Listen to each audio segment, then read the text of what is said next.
Producers, listen up. Are you tired of using the same old 808 in every single beat? Do you get annoyed seeing the Spins 808 just renamed in another drum pack? Well, I found a VST that's strictly for 808s and is 100% free. But is it worth the time to actually check out? Let's find out in this video. You ready? Let's get into it.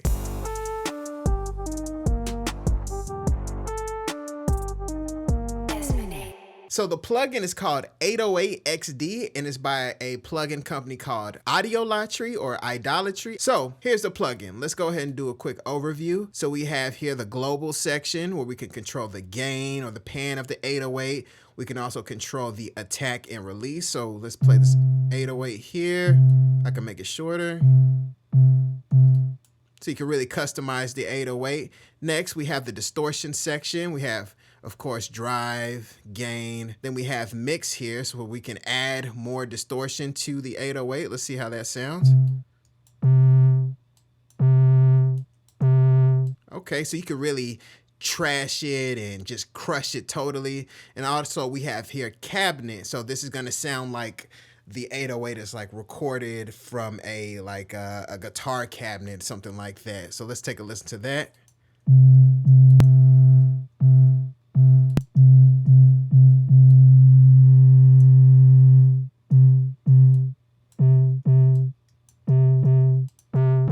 So you can mess around with that as well. Also, we have here modulation. So with the modulation section, I'm getting like a little bit of like a detuning kind of sound with the modulation. Of course, here you can mess with the waveform. You can mess here, mess with this. You can mess with the source here. What is going to actually trigger the modulation? In other words, so let's mess with that. See, it kind of has that little almost like a spooky sound. Sometimes in production, we do want to customize the 808 to really fit the texture of the beat. So this is a great feature to have here as well, this modulation section. And then here we have the mode and filter section. So mode and filter here, we can change the voices. 9 times out of 10 for 808s, we're going to be either using mono or legato. So we can do legato if we want to do those bass glides, those cool bass glides that we like to have in our productions. So let's go ahead and mess with that.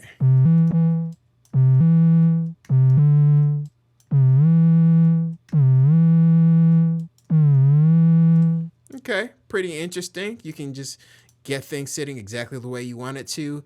Then also we have this cutoff section here where we can add a filter. So we can add a low pass filter if we want to get rid of some of that top end buzz.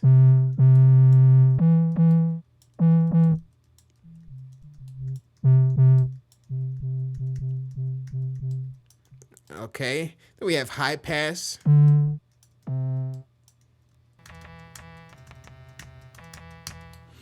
And I would say that high pass would really be good for if you're creating different texture for a pre-existing 808. Let's just say you have 808s already in your library and then you just want it to cut a bit more. You can use the distortion to really crush the sound and then add the high pass so you can blend it into the subbiness of your already made 808. So really cool feature if you want to really create your own 808 sounds. Okay, now it's time for the moment that you all have been waiting for. What does this actual plugin sound like? So I have a loop here. I'm just going to go through different presets in this plugin and just kind of mess around, see what kind of feels, see what kind of textures we get, and see if we actually like the plugin. So let's go ahead and take a listen.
Overall, I like the sound of this VST. The presets were surprisingly good. I'm typically these type of 808 plugins, VSTs, they kind of sound cheesy. I really usually feel like, okay, I could have just went into the stock FL Studio folder, flipped through some 808s and just got the same results, but not with this. I really like the unique textures I was able to get. I was able to get some sounds that were really subby. I was able to get some sounds that were really crunchy. I was able to get different presets and sounds that I normally wouldn't reach for inside of any of my 808 folders, which is really useful because as producers, sometimes we really get stuck in our comfort zones, and a VST like this can help us break out our mold, break out of our usual production kind of workflow and just tweak things, mess with things, you know, play with things and see what kind of results that we can get. I would say this plugin is going to be really good for